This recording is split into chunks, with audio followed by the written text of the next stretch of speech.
Ito dagdag kaalaman sa paglilinis ng air cleaner ng Sharp Pro C125. Inaalis itong tapaludo. Ayan o. Ayan, yung tapaludo inaalis muna para mas maluwag.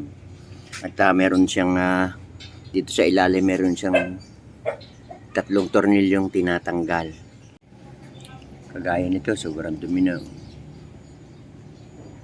Napakadumi na ng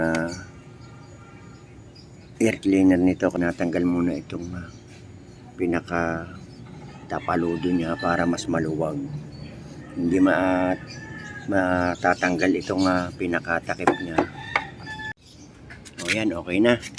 Kaya mas mabuti pa rin na nag-check ng sasakyan, mamotor man yan o kung ano mang sasakyan, ay laging i-check din.